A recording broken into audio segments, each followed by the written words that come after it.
elected. He was put into office given the great faith of the people who voted him in.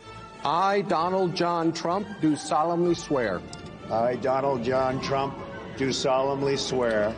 And if we look at the great presidents of the United States, there's one unifying thing. They maintained the continuity in how the Constitution was upheld and defended. So help me God. So help me God. Congratulations, Mr. President.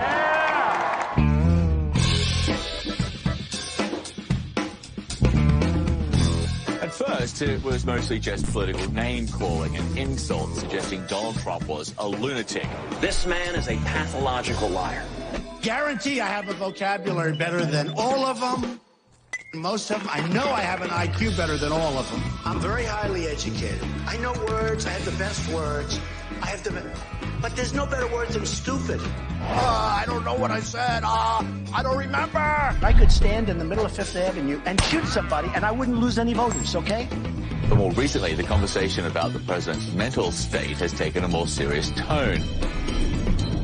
I can't explain this crazy behavior, but I can call it crazy. We've taken this big, beautiful ship, and it's being turned around very quickly. I'm not a psychologist or a psychiatrist, but the guy needs therapy. USA! USA! I am the chosen one. And while almost everyone seems to have an opinion, could Donald Trump be unfit for office?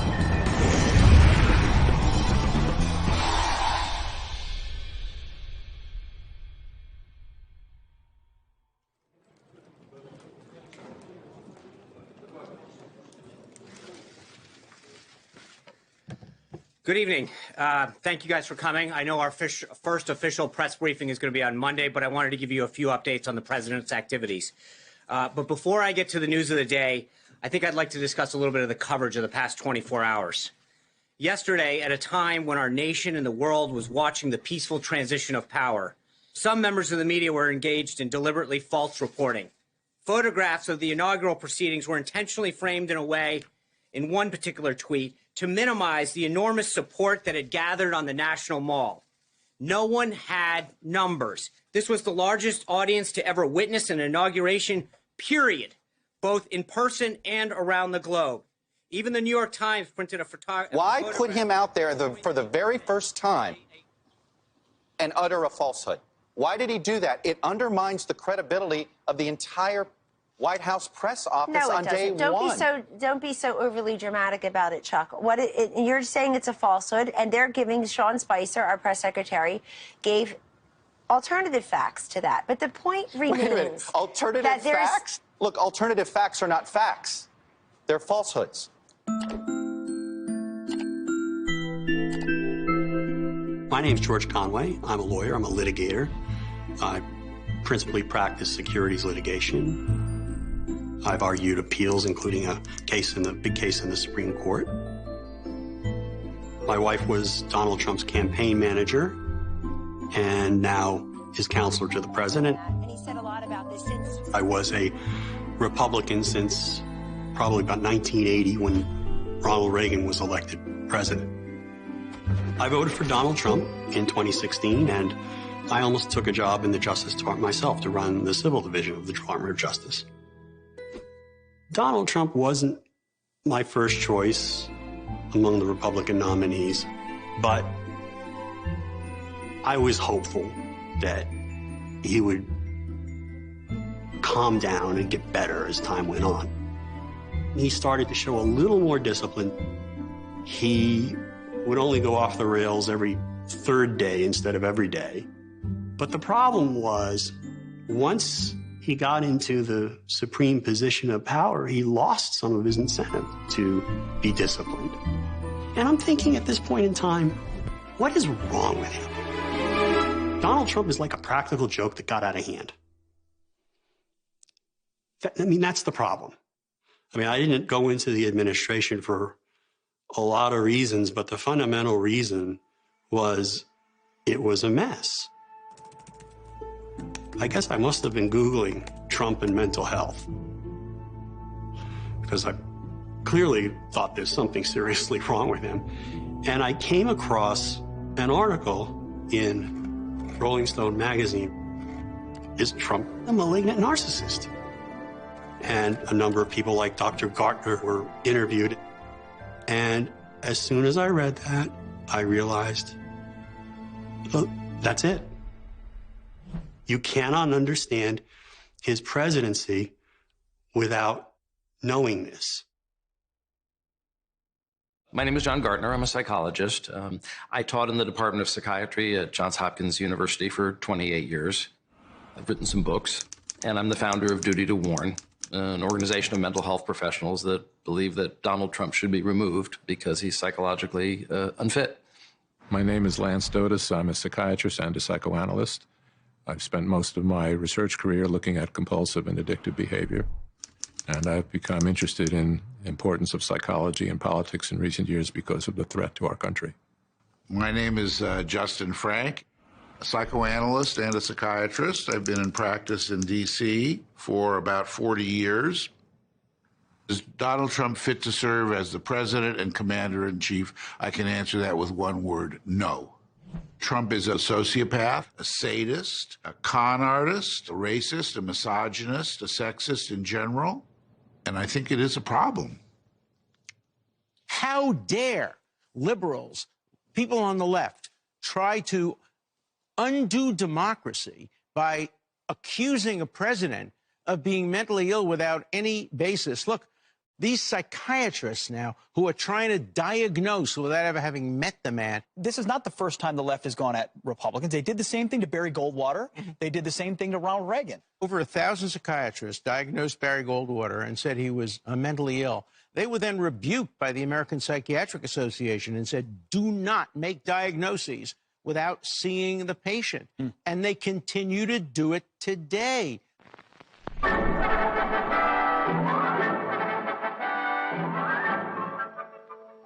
The election campaign's in full swing in New Hampshire, bellwether state of the nation, that goes to the polls on March 10th. And growing support for Goldwater.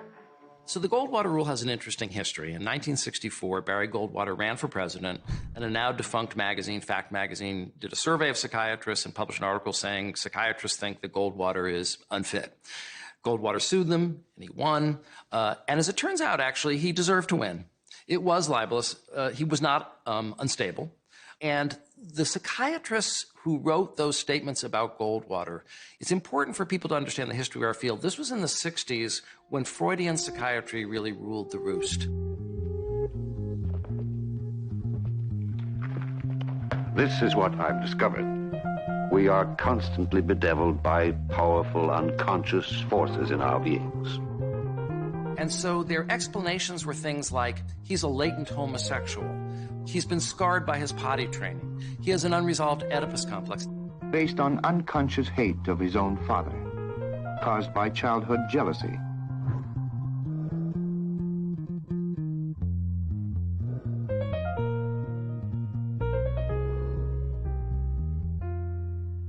Freudian psychiatry, though it has many important and positive aspects and helped move the profession forward, it's not been used well in terms of its analyzing public figures. I actually interviewed the last living member of the ethics committee that formed the Goldwater rule, and he said these were obviously wild speculations. They weren't founded in fact, and so they embarrassed the profession because they were really idle speculations. And so that's why they passed that rule. He said to me, we never intended it to be a gag order, meaning that psychiatrists could never speak up about public figures. We just didn't want them making unfounded statements. The Goldwater rule today has been incorrectly extended. And the incorrect part about it is that it now is being used to suppress speech about things that are knowable. It's as nonsensical as saying an orthopedic surgeon shouldn't be able to watch somebody in a football injury and say that person probably has an ACL tear. He can say it because he's an expert in the field. Something happened, he observed it. And what people need to understand is that actually the psychiatric interview is the least reliable method of making a diagnosis, because our current diagnostic system, the DSM, is based on observable behavioral criteria. Well, when you meet with someone, they can lie to you. So they can say, oh, I never did that, or I don't do that. But if you could actually observe their behavior, if you could follow them around, if you could watch them on TV, if you could read their social media, if you could talk to all their significant others, you'd probably get a much more reliable indicator of how they behave. I'm not concerned about anything with the Russian investigation because it's a hoax. That's enough. Put down the mic. I am more confident in my diagnosis of Donald Trump than any diagnosis I've ever made before because I have more information. By outward appearance, you're 10 years older than you were a year ago. Some weariness has bit at my bones. It's not true that having any kind of mental health disorder would make someone a bad president. One of my favorite books is a book called Lincoln's Melancholy, about how Lincoln's being a depressive personality is part of what allowed him to win the Civil War. He had a capacity to endure mental suffering that was baked in to who he was. And so the enormous burden of the Civil War was something he was actually able to endure. I have seen what's happened in this last 4 years when, in my state, when people lose their jobs, there's a good chance I'll know them by their names. Bill Clinton. I wrote a biography of Bill Clinton about how his hypomania was part of what energized him in terms of his charisma and his creativity, and it also had to do with his impulse control problems and his hypersexuality, so it was a double-edged sword. But it doesn't disqualify someone from being president if they have a psychological disorder. But Donald Trump shows clear signs of the most severe personality disorder. It's called malignant narcissism, and it was first introduced by Erich Fromm, who escaped the Nazis and spent a lot of his life trying to understand the psychology of evil. And he formulated this diagnosis of malignant narcissism, which has 4 components: narcissism, paranoia, antisocial personality disorder, and sadism. I think everybody knows Donald Trump's a narcissist by now. I will be the greatest jobs producer that God ever created. I know more about ISIS than the generals do, believe me. Who are you consulting with consistently so that you're ready on day one? I'm speaking with myself, number one, because I have a very good brain. But it's the other 3 components that make him truly dangerous. Because many politicians are narcissistic, but he's also paranoid. So all of his crazy conspiracy theories. The state of Hawaii released my official long-form birth certificate. The birth certificate was produced in 2011. You continued to tell the story and question the president's legitimacy in 2012, 13, 14, 15. Yeah. How about this one about Ted Cruz's father? His father was with Lee Harvey Oswald prior to Oswald's being shot, and nobody even brings it up. And his sense of being a victim. Mr. Trump turned his sights on Google, tweeting, "They have it rigged for me and others so that almost all stories and news is bad." And his demonization of anyone who disagrees with him. Nasty guy. Now I know why he doesn't have one endorsement from any of his colleagues. All right, John, I get to respond. Pick from the buffet there. He's a nasty guy. These are all signs of a paranoid process. Antisocial personality disorder, or what used to be called psychopathy or sociopathy. It's constant lying. Well, he's the most documented liar in human history, I think, at this point. It's violating the rights of other people and exploiting other people. So sexual assault would be violating the rights of other people. Not paying your bills or defrauding people through Trump University would be an example of exploiting other people. And it's breaking laws and breaking norms. Well, he's broken every norm of the presidency. That's one of the reasons he's so out of control. There are certain norms you thought no one would ever break. But it's part of his personality disorder to break norms and to break laws. And it's a lack of remorse. He has no guilt or anxiety about the destructive things that he does. Impeachment for that? It was beautiful. It was just a perfect conversation. And the 4th component that Erich Fromm identified is sadism. Truly taking pleasure in harming, humiliating, and degrading other human beings. If you read his tweets, I wrote an introduction to a book about his tweets. I had to read thousands of his tweets. And they literally made me ill because it was just one vicious attack on and humiliating insult after another, after another. It's like, how can someone even come up with thousands of vicious things to say about so many people? But he enjoys degrading and humiliating and insulting other people. I do think that we have enough evidence that most psychiatrists would feel like it's important to warn about Trump. We have a duty to warn. Psychologists and really all mental health professionals have the duty to protect society if there's a risk to society.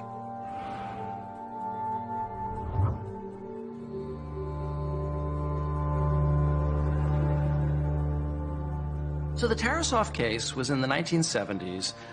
A patient said to a psychologist, I'm going to go home and murder my girlfriend. The psychologist didn't warn the potential victim, and the patient went home and killed the girlfriend. And it's now the law in all 50 states that if you are aware that a patient might be a danger to someone, confidentiality goes out the window. And confidentiality is one of our core values, but it's more important to warn someone who could be harmed than it is to maintain even our core value of confidentiality. Trump is not my patient. He's not saying I'm going to go kill my girlfriend. But the number of people who are at risk, the number of people who could be harmed isn't one person. It's hundreds of millions of people. So if we didn't speak up, that would be the immorality. What annoys me about the Goldwater rule, the way it's being interpreted now, is it's being interpreted as if we are being unethical by speaking out and warning the public. When in fact, I ask this question: to whom will history be kinder? Those who spoke up during the age when Trump rose, or those who were silent? I want the cleanest water on earth. I want the cleanest air on earth. And that's what we're doing. And I'm an environmentalist. A lot of people don't understand that. I have done more environmental impact statements probably than anybody that's, I guess I can say definitely, because I've done many, many, many of them. More than anybody that's ever been president or vice president or anything even close to president. And I think I know more about the environment than most people. Gaslighting is a crucial tool of abusive personalities. It is lying to someone in a way that makes them doubt their own perception of reality. I'm Dr. Ramani Durvasula. I'm a professor of psychology. It's an interesting place where the origin of this term gaslight came from. It came from what was a play in the 30s and then became a film called Gaslight. And it was about a man who was slowly trying to drive his wife mad. A moment ago, the gas dimmed, as it does when someone turns on another light in the house. Did you turn on another light, Elizabeth? No, ma'am. There's no one in the house but us. The gas lights kept getting turned up and down, and he was denying having done it. You're going to see a doctor, madam. No. More than one doctor tomorrow morning. Very common sorts of gaslighting statements are things like, it never happened that way, you must be losing your mind. They'll literally say things happened that didn't happen. I didn't do that, I didn't say that. Many people call gaslighting a form of emotional abuse because what you're really doing is setting out to confuse another person. When you confuse someone like that, you really do almost render them more vulnerable to you and actually easier to coerce because now they don't really know which way is up. It's as though you've sort of turned gravity off and turned them upside down. I don't know if you remember the point where Trump said, listen, don't pay attention to what you're seeing. Don't pay attention to what you're hearing. What you're seeing and what you're reading is not what's happening. And it's interesting because as human beings, we're actually vulnerable to this. There's a famous experiment in social psychology called the Asch experiment. The Asch experiment is they show lines on a screen. One is clearly longer than the other. And they ask someone which line is longer. And they get it correct 100% of the time. Two. Then you bring in 4 Confederates who work for the experimenter, but you pretend they're also in the study as subjects. And they all say that the shorter line is longer. 3. 3. 3.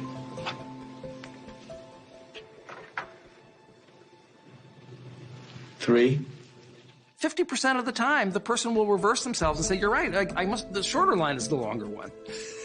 We're very subject to the influence, our reality testing is very subject to the influence of social pressures. So when he does these things that are blatantly destructive and disordered, and yet people act as if they're normal and they poo-poo these observations, eventually we begin to question ourselves and think, oh, maybe I'm wrong. Maybe it's actually is normal.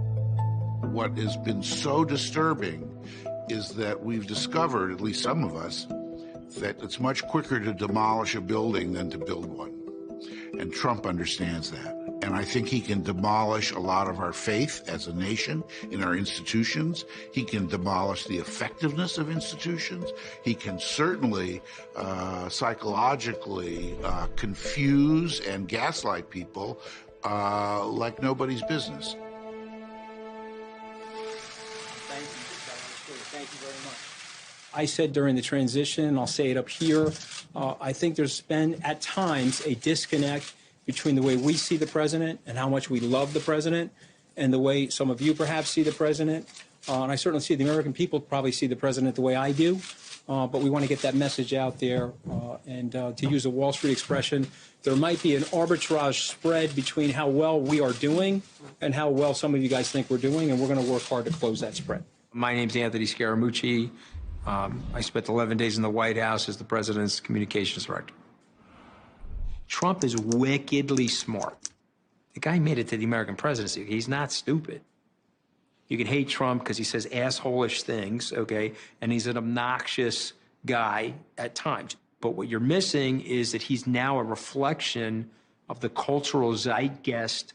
He's an avatar of that anger. So when he's lighting people up on Twitter, it's a very large group of people in the United States that are actually giggling, and they enjoy it. What are your earliest memories of Donald Trump? My earliest memories of Donald Trump are actually 1983. During the Christmas season, I visited the Trump Tower. The Trump Tower, when it's completed, will be $400 million worth of high-priced apartments, commercial space, and boutiques. What's happened is phenomenal. I've never seen anything to the extent that I have in New York. It now, from a real estate standpoint, has probably become the hottest city in the world. That building was a brand new building in the center of New York, and it was a lot of publicity and fanfare. It's got brass and a ton of pink marble, and it's a modern structure. And he did a great job marketing it. He sold out the condominiums, and he built for himself a triplex, which literally looks like Louis XIV smoked crystal meth and then decorated it for him. I mean, it's like ridiculous. Walking into his office, he had a ton of pictures of himself on the wall, a ton of magazine covers and all that sort of stuff. I read The Art of the Deal when I was in law school when it first came out, and I said, okay, this guy's got it going on. Ladies and gentlemen, please welcome the author of this book right here, Trump, The Art of the Deal, Donald Trump. At the beginning of the show, I said you either love him or you hate him. Now, do you find that that's true, or does everybody love you, or does everybody hate you? No, most people love me, and a few really have great distaste for me, David. And why is it that those people, that few, would not care for you? Because you're so successful? I can't imagine. No, I don't think so. It's just I sort of speak my mind a little bit like you in that respect.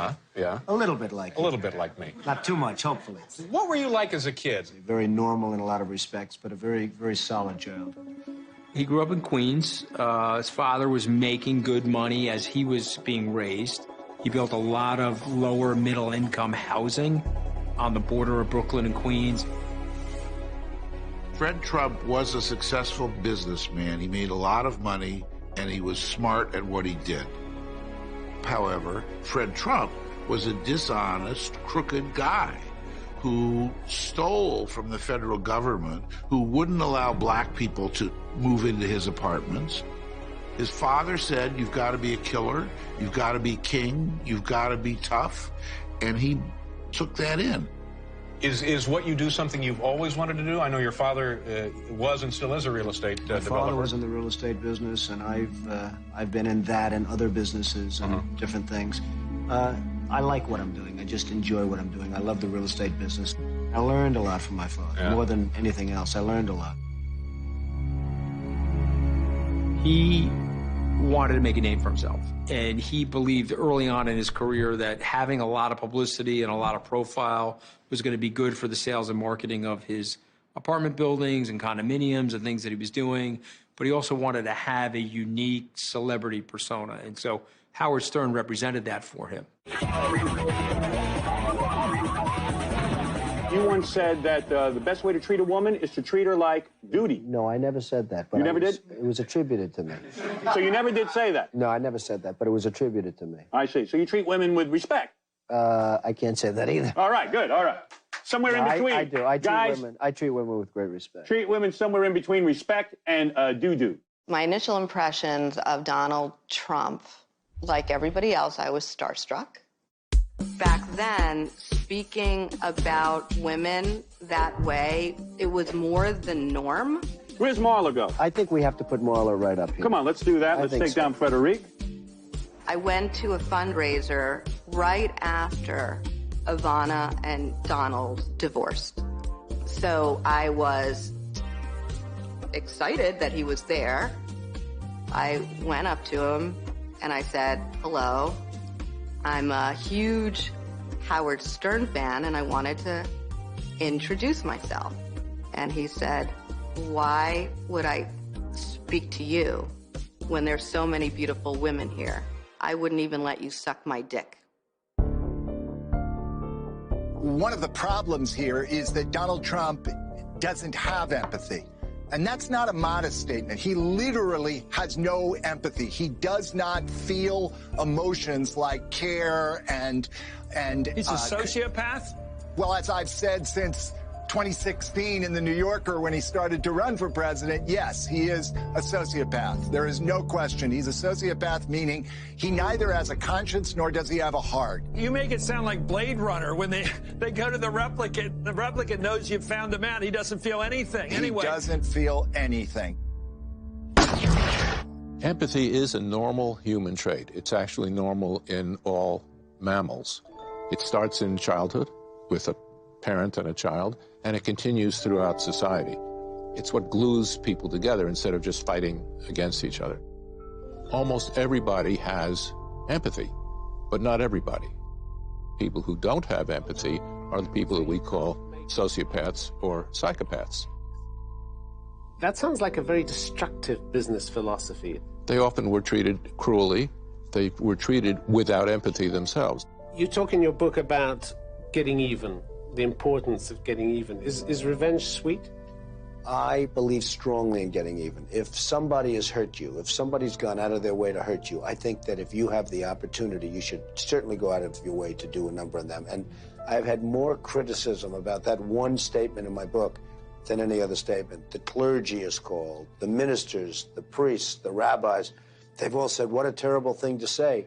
That's against our teachings. I just believe it. I believe in an eye for an eye. If you don't have normal empathy, you're going to mistreat people because they don't matter. There's an absence of loyalty. The absence of loyalty is a sign of antisocial personality disorder. Loyalty at its best means I care about this person, I value this person, so I will stick by this person. If you have a person without empathy, what you find is that loyalty disappears as soon as the other person crosses them. As soon as somebody says, I'm not with you anymore, or I disagree, it flips from you are the greatest person to you are a horrible person, you are a worthless person, and I will attack you, I will destroy you. You know, some of the people that were most loyal to me are people that I didn't think would be. Some of the people that were least loyal to me are people that I think I would have treated them differently. I think I would have treated different groups differently. I would have wiped the floor with the guys that weren't loyal, which I will now do, which is great. You know, I love getting even with people. But you're going to get even with some people. Yeah, I know, if given the opportunity. If given the opportunity, I will get even with some people that were disloyal to me. Here comes one of the things they say about you is that there are ticks within you of vindictiveness. The people who climb to the top by squashing other people, those are what we call a successful sociopath.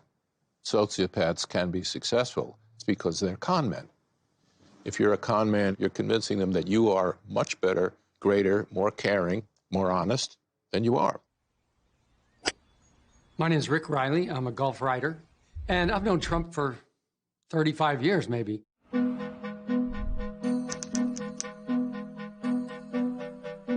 Trump is among our best golfing presidents. Oh, nice. For a 72-year-old guy, Trump is a good golfer. He's got a really good, powerful move through the ball, and he hits it a long way, and his putting is good. He's a very wristy, sort of old-school putter. Cheating in golf at all is completely wrong because it's the easiest sport to cheat at. There's no refs, there's no umps. You could cheat every shot if you wanted, but it reveals your character that you don't. Or it reveals your character that you do. And he cheats all the time.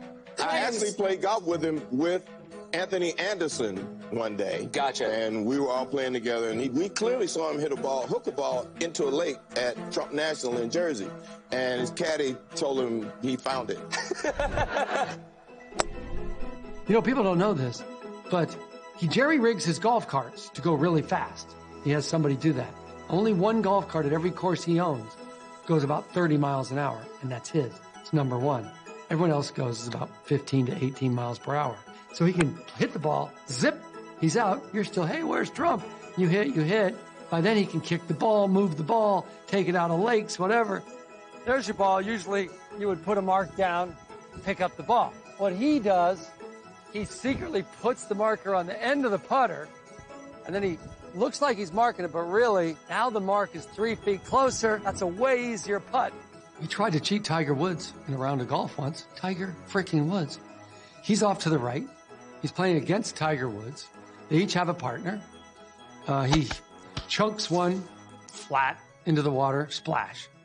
He says to his partner, throw me another one they didn't see. I'm like, that's Tiger Woods. Tiger, we are inspired by everything you've become and attained.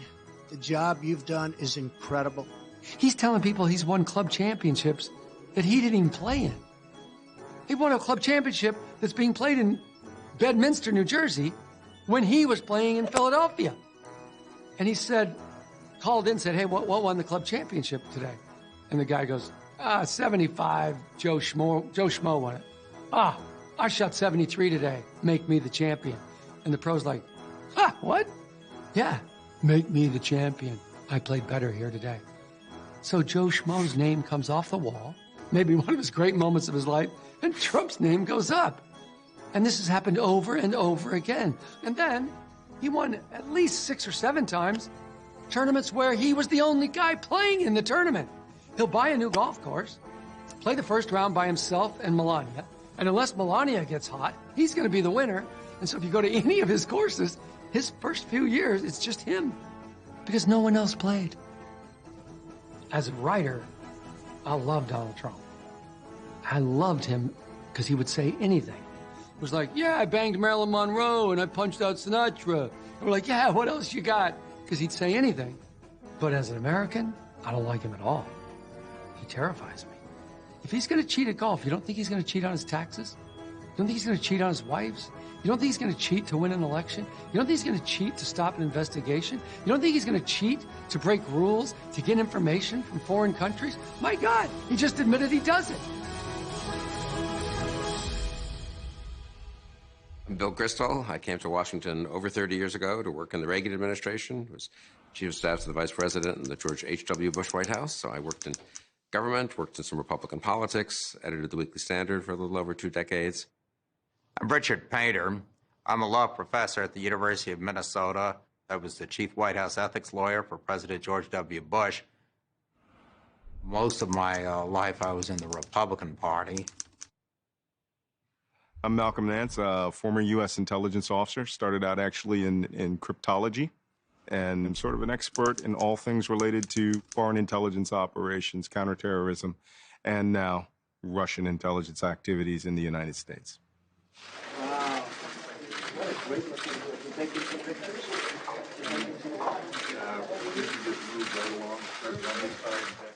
The traits that are important in a leader vary, but there are some absolute constants.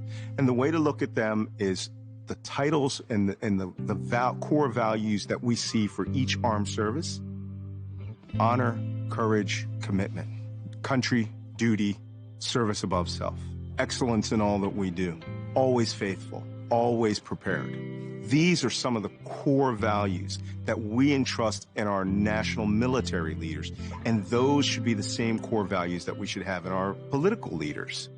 To be a good leader, a person has to first of all recognize that other people have rights and individualities that you need to take into account. You appreciate who they are and what's important to them. The problem arises in leadership when you have a person who does not appreciate that others are there as independent folks, but who are there to serve you. We expect leaders to bring people together, to try to unify the country as best they can. The number of attacks that this president is making on Twitter are astronomical, and then the attacks on the media on top of that. I've never really liked the Trump is an idiot, Trump is a buffoon sort of aspect of the anti-Trump rhetoric, because I think it does diminish more than it should some of the real dangers he poses. Do you think Donald Trump is fit to serve as commander-in-chief? No, he's not fit to serve, I think, either by character or judgment. I don't agree with his policies. I don't think he has much experience. He doesn't know how government works. But all that can all be tolerated or survived. But in terms of his just basic character and judgment, his basic sense of putting the country first, at least in key moments. You know, every politician has moments where he cuts corners and watches out for himself or herself. But with Trump, it's the opposite. It's a miracle. I almost think it's a miracle when he actually seems not to simply put his own narrow interests first, and the recklessness and the demagoguery so undercuts democratic norms and sort of constitutional processes that it's dangerous to the country. Why do they hate his guts? They hate his guts because he represents a threat to their status quo. It's a very weird salad because it doesn't fit in the box of the traditional Republican establishment or the Democratic Party. I mean, he is a reflection of our politically correct society. If I'm not allowed to say what I'm thinking and everyone's got me in a tight box, when I go into the voting booth, I'm going to vote for him. The more politically correct the society is, the greater the reaction formation is of the orange man comes to town.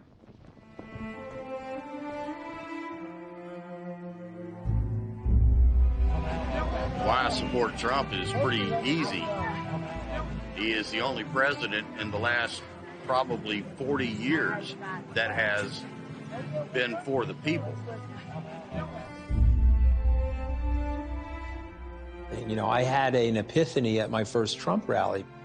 I tell people that it was a reconnection to my life because I grew up in a blue-collar situation and I hustled my way to some dough. Went to Tufts and Harvard Law School. I worked at Goldman, built 2 successful hedge fund businesses, started to become independently wealthy. And then what ends up happening is you pick up the collective biases of the people around you. And so you don't really have a good ear to the ground. And so when I got to the first Trump rally, I crossed the security perimeter, went and started talking to people, and I was like, oh my God, Mr. Trump is talking to the people I grew up with. And these are people that are economically desperate. We went from a economically middle class and lower middle class, working class, aspirational society to a desperational society in 35 years. And I can explain what happened through the forces of trade and globalism and our mistakes about repositioning manufacturing away from the United States. All of those things that we did, some of it accidental, some of it intentional, left a very large group of people feeling very, very desperate about their economic aspirations and their well-being. And so that first Trump rally, I was like, whoa, there's a lot of people out here that are in a lot of pain, and I missed it. They have economic anxiety, and they are going to vote to reject the status quo. It's an anger-based vote. And you have to work on policy solutions to fix that. You have to heal that, because when you create a breach in the social fabric of the society, you create a systemic rise of populism, and you get all of these unintended or unexpected political outcomes. I didn't see it myself, but Trump saw it. And so that's something you have to give him credit for. Here is a billionaire, so you'd have to say this is a completely out-of-touch dude, but he saw it, I did not see it, and I grew up with it. So take a step back. We racked up $18 trillion of debt. We killed 1 million people in the Middle East. We wounded 70,000 servicemen and women. 7,000 servicemen and women have died, and 22 are dying a day in the United States from suicide related to post-traumatic stress. Our educational system, K through 12, is completely uneven and broken. Our infrastructure completely failed and broken. We have no industrial policy. There's nobody in the United States as a public servant that has a 10-year plan. They don't even have a 5-year plan. So the American population is looking at the situation and saying, wait a minute, this is not working for me. The stock market crashes and the very big bank is about to go out of business. The government sends them $1 trillion to protect them. What about me? And so people feel that the system is rigged and the system is unfair towards them. You call these people deplorable, white ethnocentrics, white nationalists, or whatever those like knuckle-dragging misnomers, those adjectives of attack on these people, they tune you out. You'd be better served going into those areas of the country and listening to them and saying, hey, you know what? I don't think you're a racist or you're a white trash person. I think you're a person that really just wants your family to have a better life. And as a public servant, I'm going to try to come up with policies that help you do that. David Axelrod said to me, remember, Anthony, people will vote for somebody that they don't like. They gave Richard Nixon a landslide. Nobody liked him. They gave him a landslide. What they don't like doing is they don't like voting for people that dislike them. See the difference? So you're standing at a podium calling people deplorable. They're like, okay, give my vote to the orange man. Let's see how he does. I think Trump speaks to people in a really very good way. He is appealing to people who are hurt, angry, they feel bypassed, ignored, and not taken seriously. The problem is that he doesn't speak to the humanity of the people who don't agree with him. They're bringing drugs. They're bringing crime. They're rapists. We're building that wall, and it's going up very big. If you have any racism in you, Trump's going to let you bring it out. I get to be a jerk again. I get to be 1956 America again. It's not a racist. There's not a racist. This guy treats everybody like shit. He is not a racist, okay? It doesn't matter if you're black, white, lesbian, transgender. He treats everybody the same, okay? And he went to Elton John's wedding. He's an asshole. That's different from being a racist. He's obviously an asshole. It's so sad that so many people have let their worst side come out through Trump.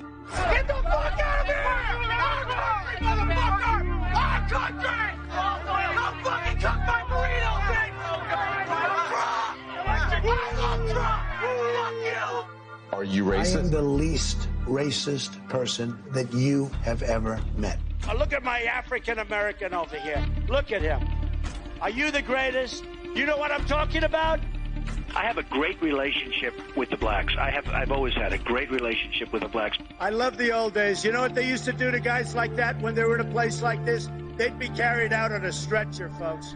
I resisted for quite some time the notion that he is racist.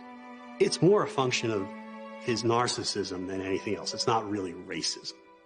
That was sort of the way I viewed Trump, that he doesn't like them because they oppose him. And that's really what it's about. It's all a function of his narcissism. And when he kind of says things that were supportive of some of those bad people at Charlottesville, that's again a function of his narcissism, because the people who were attacking those people were attacking him. You had a group on one side that was bad, and you had a group on the other side that was also very violent. But you also had people that were very fine people on both sides. You had people in that group, excuse me, I saw the same pictures as you did. Russia is our friend. The South will rise again. You had people in that group that were there to protest the taking down of statue Robert E. Lee. To them, a very, very important statue. Will not replace us. My mother came from the Philippines. She came to the United States in the late 1950s. So I'm half Filipino, and the other half is some mixture of Irish, Scottish. You know, I'm a classic American mutt. I think of myself as an American, and I just assume people aren't racist. And I tend to forget that, well, some people are. And that's sort of the lesson with Trump, is I just gave him the benefit of the doubt. These are people that if they don't like it here, they can leave. But what he said about those members of Congress, it brought back that memory of the one time I really remember, wow, there really are people like that here. I was with my mother when I was a teenager in a parking lot in Massachusetts, when somebody said to her, "Go back to your country." Sorry. And I found that to be, and it came home to me then. This man is a racist. He is evil. The Democrat Party is now being led by 4 left-wing extremists who reject everything that we hold dear.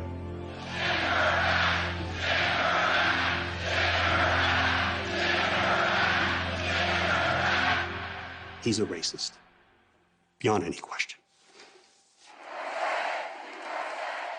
The first time I saw Trump at a rally telling the crowd that he loved them, but he also hated everybody else, when I saw him leading them in a loyalty oath, using emotions in that way, I realized that this was not politics as usual.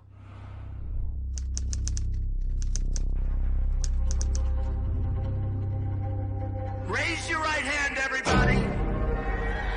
Do you swear that you're going to vote for Donald Trump tomorrow? Raise that hand. I love you.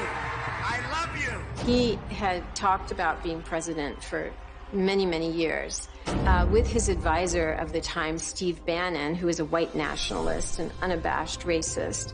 Steve Bannon considers himself a student of history, and he likes to think that he knows the cycles of history in terms of resentment and racism, and in this case, he was correct. This is Italy in 1922. These marching men are charter members of a new Italian political party, the Fascists, founded and led by a flamboyant ex-editor, ex-army corporal, ex-socialist, Benito Mussolini. His movement numbers 1 million members, including uniformed black shirts, and Mussolini successfully forces his leadership on the Italian king and people. Despite the fact that 80% of Italians still support the constitutional monarchy, his threats of violence and revolution win him the office of premier. On his first anniversary, with the aid of gunfire, kidnapping, and castor oil, he is absolute dictator. At the time Mussolini came on the political scene in 1919, Italy was a limited democracy. People had the vote, women could vote. And Mussolini came in as a revolutionary, as a rabble-rouser, to completely shake things up. One of the most crucial moments of authoritarian capture is when traditional elites invite the authoritarian in the making into power. Fascism was a very violent movement. The political establishment, these traditional conservatives, were so frightened of the continuation of the violence that they actually invited him to become prime minister. He was invited into the office, and they thought that he could be contained and he would kind of do their dirty work, and then they could control him. And tragically, that was not to be. He attacked the press. He attacked democracy as something that wasn't necessary. He joked about having term limits removed. His arch enemy, Giacomo Matteotti, the leader of the Socialist Party, was seen being taken away by fascist thugs. Eventually, his body was found, but it was a huge outrage, and a special investigation was launched with a prosecutor. And in the course of this, Mussolini's career looked like it was over, and he was being asked to resign. And to end this, he declared a dictatorship in January 1925. He changed the special prosecutors. The assassins were given light prison sentences and eventually pardoned, because dictators love to pardon criminals. And Italian society was never the same again.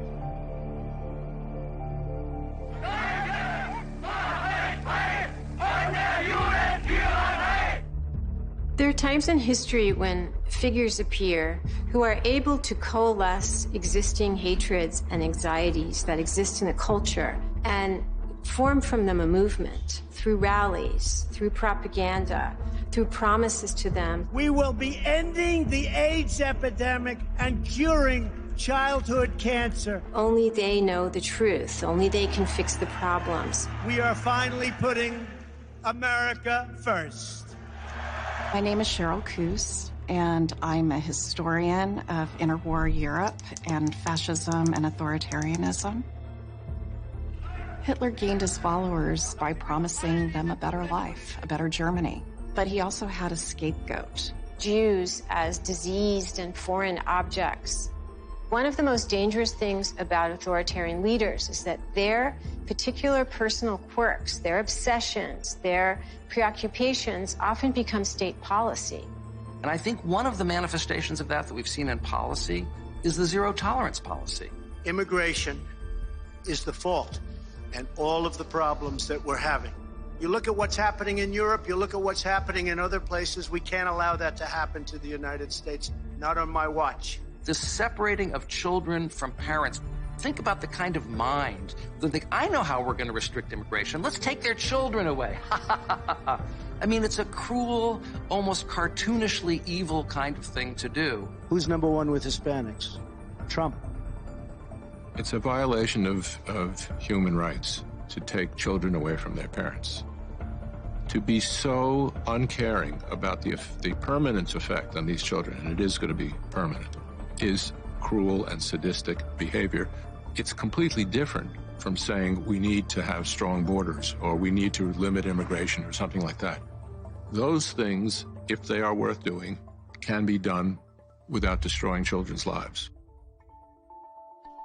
The one institution, in my opinion, that hasn't stood up for themselves at all are Congress and the Republican Party. It's quite extraordinary that the Republican Party, they're slotting right into behavior in Italy in the 1920s and Germany in the early 1930s and so on.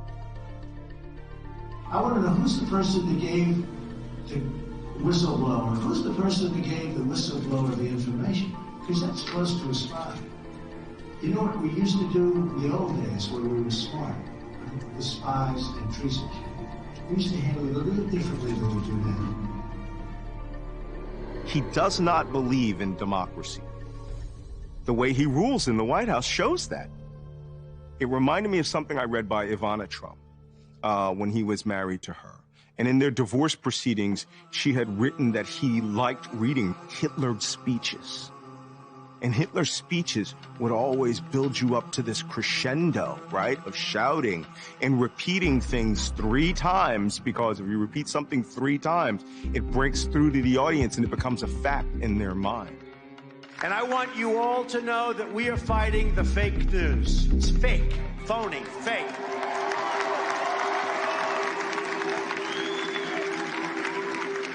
A few days ago, I called the fake news the enemy of the people, and they are.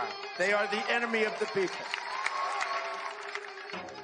The big lie technique that came from the Nazis, so now we're faced with the same problem. People say over and over and over again something which has never been true. It's a lie, basically, or it may be a prejudice. But when you repeat it, unless it's challenged quickly and effectively, it becomes the norm. It becomes accepted wisdom, even though it's completely wrong. Repeat everything 3 times, the 3rd time it becomes the truth. He is capitalizing on that. The authoritarian playbook is a way that these kinds of men capture democracy. After they get power, they proceed to tame the judiciary, they attack the press, and the ultimate aim is to get people to believe that reality is what they say it is. The fake news, right? The fake news. They're not about the greater good and calling people to their better angels. They're about fostering a sense of victimization and fear, and how the nation could be purer, and how the nation would be better without X, Y, and Z elements. Hail Trump! Hail our people! Hail victory! So is it appropriate to compare Trump to Hitler? I compare Trump to Hitler all the time. And it makes people angry, and I'm not going to stop doing it. And I'll tell you why I'm not going to stop doing it. Because my father was a great historian and student of Jewish history. And he used to say to me all the time, John, the meaning of history is in the Holocaust. We cannot be silent. It's not that he's as bad as Hitler, or that he's the equivalent of Hitler, but he has the same diagnosis as Hitler. He's in the same category, that it's a psychological type that can be more or less extreme, but they share these common characteristics. They're cut from the same cloth.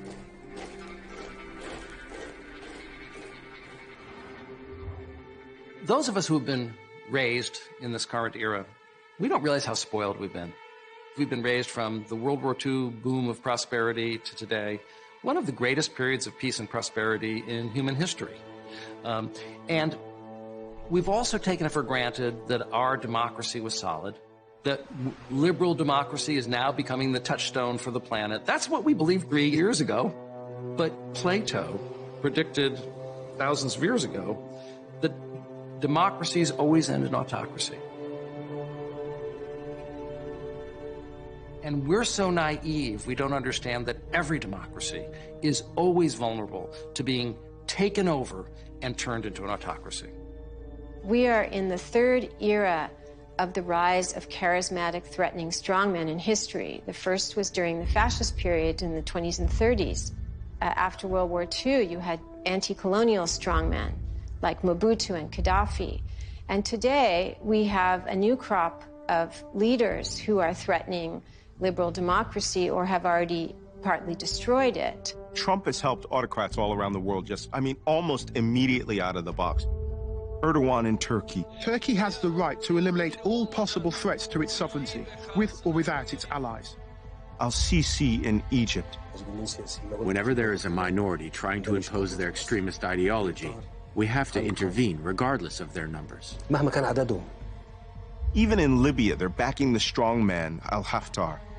His most important aim is to take over the capital, of course, because the one who takes over the capital is the one in power.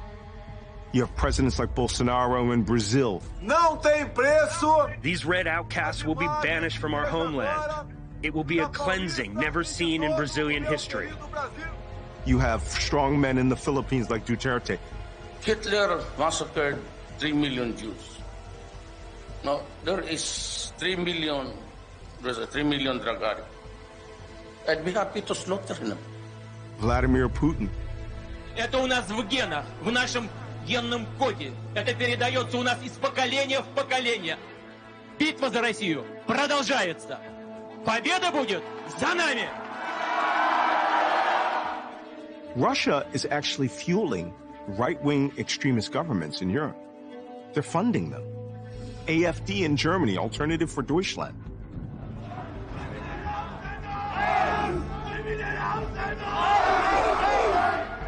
They're the second largest political party in Germany, fueled mainly by hatred of liberalism and immigration. These people are all fellow travelers now. And as fellow travelers, they all believe in the same thing. And they believe that democracy is a failed experiment and that the polar axes of the world should shift. We are in a battle for our political and ideological lives. What was America is now under siege around the world. This is a dangerous, dangerous time for the world. Are we moving to a time where the 1930s have been forgotten and people are viewing it as a template, not a warning?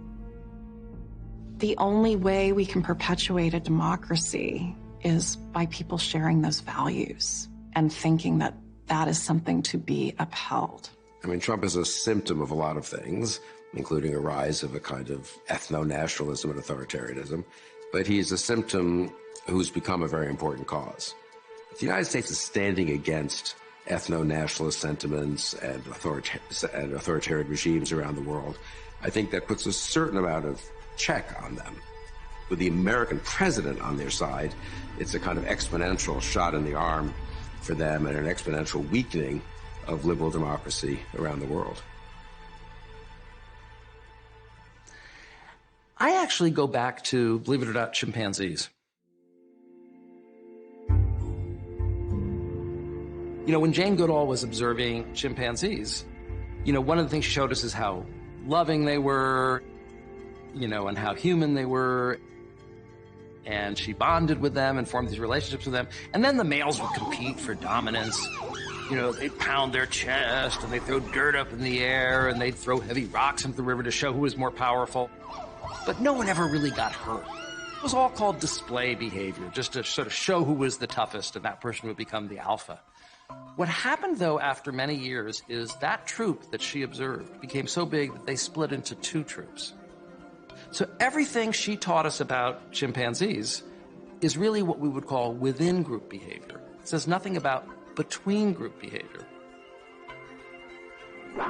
Once the troops had split apart, a very aggressive, charismatic alpha male from one of the groups would start beating his chest and hooting and slapping the other males and getting them excited, and then he would start marching towards the other group's territory, and the other males would follow him. And they would wait at the edge of the territory for another male, maybe even someone they were friends with when the troop was one troop, and they will barrel down the hill and beat that male to death. And they'll do that systematically until they're able to take over the other group's females and their land. Now think about this from an evolutionary point of view. Whose genes got to move on? The troop with the malignant narcissistic leader said, let's go kill all the other chimpanzees. So this is very deep in our genetic programming. And this is why demagogues like Trump are able to be successful. Because before Trump, we had fractures in our society, but we had this overarching identity as Americans. Donald Trump fractures it and says, no, we're actually two troops. And our troop is being attacked by that troop. And if we don't go over there and beat the crap out of them, they're going to destroy us. And that is like a siren song to the deep genetic programming in the base of our animal brains that, yes, if somebody convinces us that other troop is trying to kill us, and I don't care how bad my leader is, but he's the one who's leading us to the edge of the troop, so only one of us is going to survive. Who cares if he's a liar? We want to survive. And the only way we survive is by attacking those other people. That primitive programming is actually not atypical. They're not anomalous. They're not unusual. Humankind has been at war in every place at every time, right? And they've been horrible to, in war, to burning down villages, raping women, torturing people, killing people. That's actually normal for the human animal, unfortunately. It's the psychology of power. We all tend to fall behind the powerful leader out of self-preservation and out of group preservation. It's the natural instinct.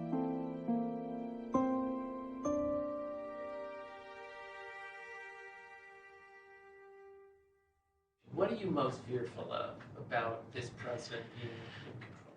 Nuclear war. I mean, that's the long term. I mean, that's the biggest risk, is that he gets in a confrontation with a foreign leader, North Korea, or with China, where his ego's on the line. Several months ago, a foreign policy expert on the international level went to advise Donald Trump. And 3 times he asked about the use of nuclear weapons. 3 times he asked, at one point, if we have them, why can't we use them? North Korea best not make any more threats to the United States. They will be met with fire and fury, the likes of which this world has never seen before. A president of the United States, even if he's being a showman, saying that we will bring fire and fury to your country, that is an implicit nuclear threat. Donald Trump does not have the temperament to be around these systems. Welcome to the White House. This ceremony and the treaty we're signing today are both excellent examples of the rewards of patience. It was 1987, and President Reagan and Soviet leader Mikhail Gorbachev celebrated the Intermediate Range Nuclear Forces Treaty as calming Cold War tensions. The INF scrapped thousands of ground-launched nuclear and conventional missiles with ranges of from 300 to 3,400 miles. Moscow and Washington have repeatedly accused each other of violating the treaty, a deal that helps to protect the security of the US and its allies in Europe and the Far East. Russia has condemned President Trump's intention to withdraw from the pact. the Deputy Foreign Minister saying it would be a very dangerous step.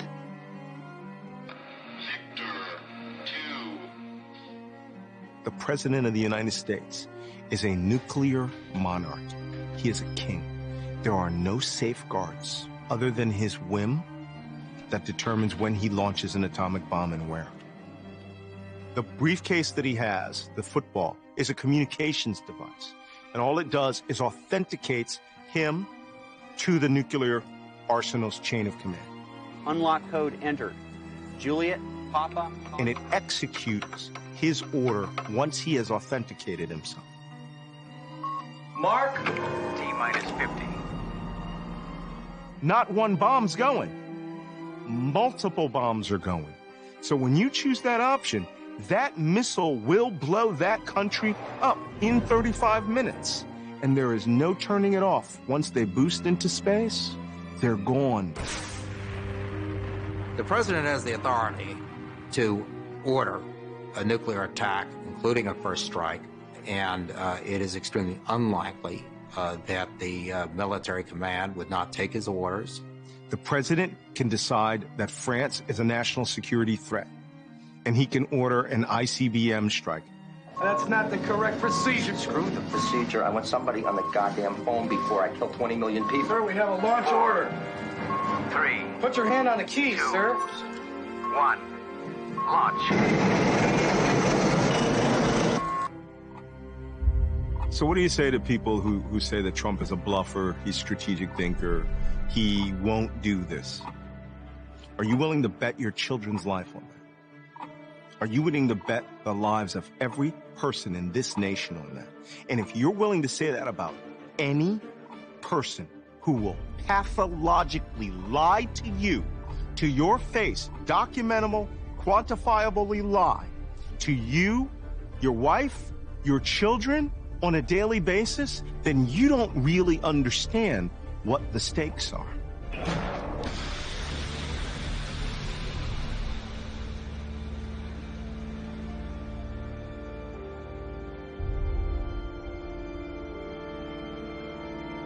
We cannot allow that kind of gamesmanship to continue. This man controls those weapons.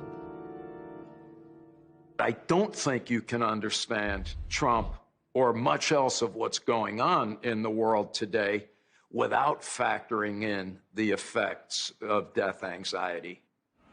Are we doing what we're doing for the reasons that we claim? Or could there be something that lurks beneath the surface of consciousness? In The Denial of Death, Becker argues that it is our awareness that we will inevitably die and our inability to accept the reality of the human condition with grace and courage that underlies almost all human activity.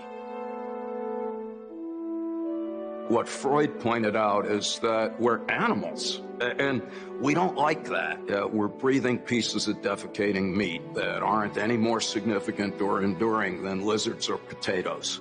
So if you think about it, I'm going to die, I could walk outside and get smote by a comet. You wouldn't be able to stand up in the morning. You would literally be overwhelmed by paralyzing existential terror.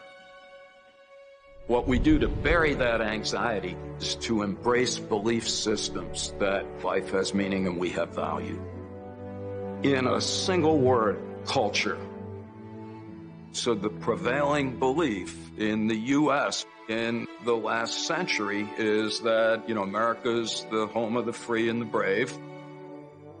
Anybody who works hard enough can be just as successful as Oprah or Bill Gates or Warren Buffett, that we will always be the world's foremost economic as well as military power. And so, one of the first knees in our psychological groin was 9/11, when both our military and economic power had been challenged. Then we get clobbered with the recession. combined with globalization, combined with demographic reality that by the middle of the century, white people will be in the minority. And so for many Americans, their worldview have been completely upended. So fast forward to 2015, Donald Trump declares that he's running for president. He comes down the escalator. He's like, Mexicans are rapists. I'm going to keep you safe. And I said to myself, that guy's going to win. The American dream is dead.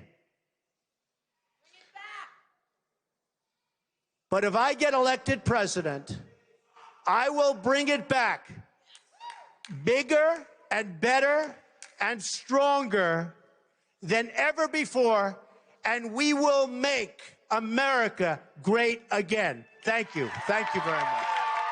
When the psychological shit hits the fan, if you'll pardon the expression, and when people are economically and psychologically insecure, when somebody comes along and confidently proclaims in very simple terms that they will keep them safe, they will make them prosper, they will bring back the good old days, that's the psychological hook. If you look at it, from a detached perspective, we're really at a crossroads. The impending environmental apocalypse, juxtaposed with simmering ethnic tensions, juxtaposed with rampant economic inequality. And here we have Trump magnifying all of those difficulties.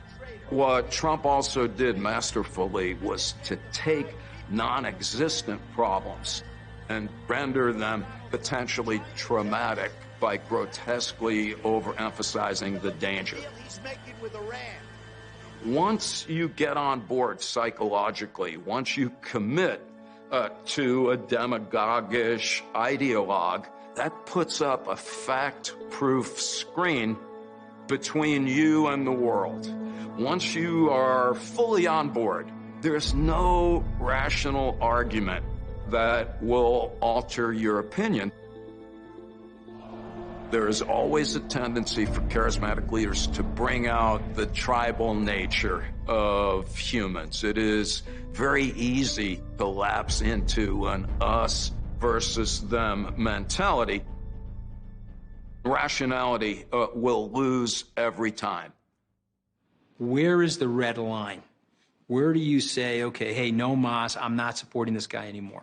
Where is the line? So it's obviously been crossed by many people, but for me, the line would be when you look at our documents and you look at our Constitution, North Korea, Russia, Venezuela has the exact same language. Go look at their Constitution. They have the same flowery language related to human rights and all of that stuff. But what makes us unique is the checks and balances and the power diffusion in the construction of the government.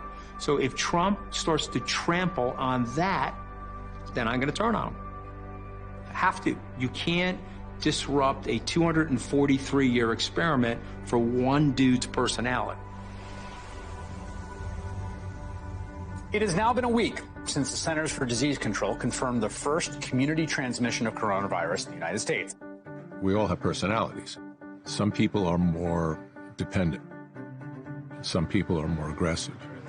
It becomes pathological when you see the whole world through a screen that makes everything fit your need. Now the Democrats are politicizing the coronavirus. It's not just being manipulative. It's a fundamental inability to not be that way. In this big, vast land of ours, this great country of ours, we have 240 cases. Most of those people are going to be fine. Donald Trump doesn't care about experts. You also weigh in on this issue of hydroxychloroquine. What do you think about this, and what is the medical evidence? Yeah. Maybe 15 times. He only cares about people who will tell him what he already wants to hear. He makes himself ignorant about almost everything because he only wants to hear what he wants to hear. We have it so well under control. I mean, view this the same as the flu. When somebody sneezes, I mean, I try and bail out as much as possible. And I haven't touched my face in weeks.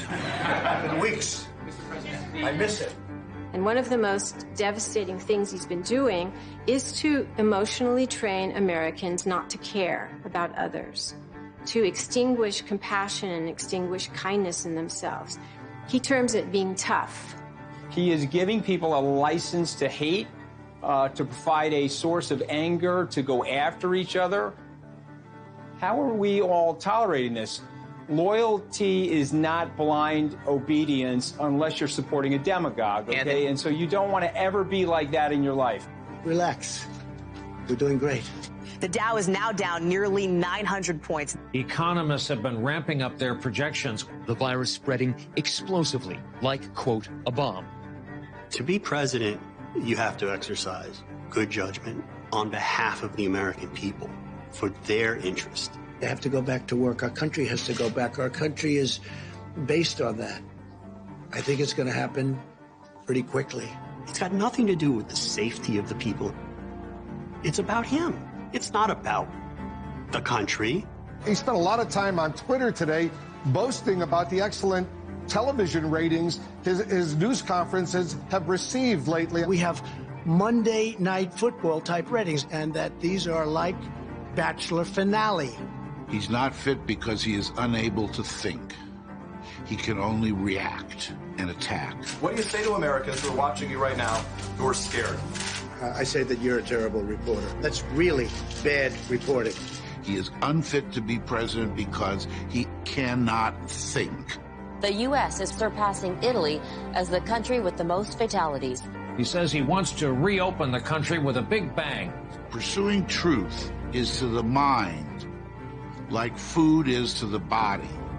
Without pursuing truth, your psyche starves.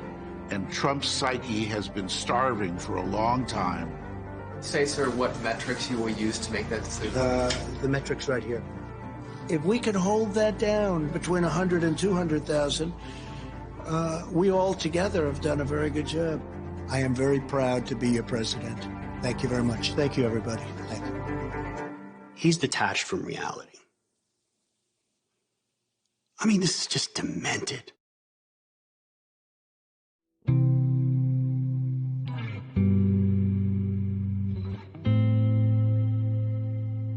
The Founding Fathers always knew that a king-like tyrant would try to rule as a personal dictator and use the powers of the presidency to enhance or enrich himself.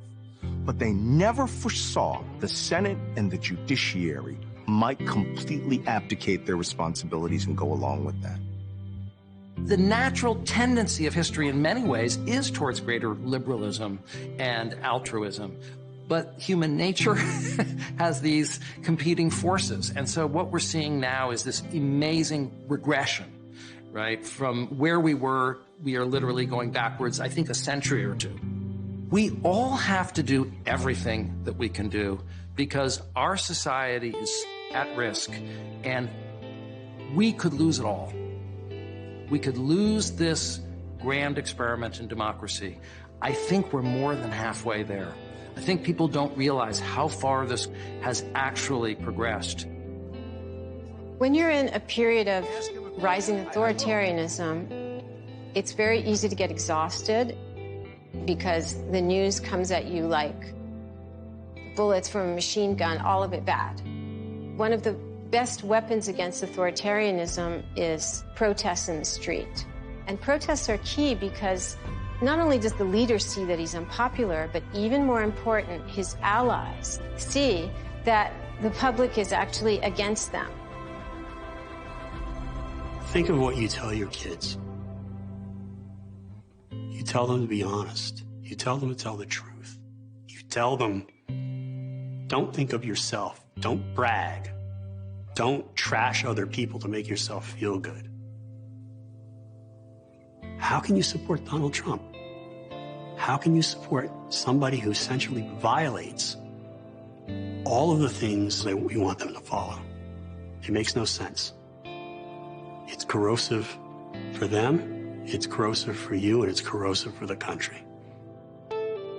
This is a phenomenal country. It's one of the most unique historical experiments in the 5,500 years of recorded history.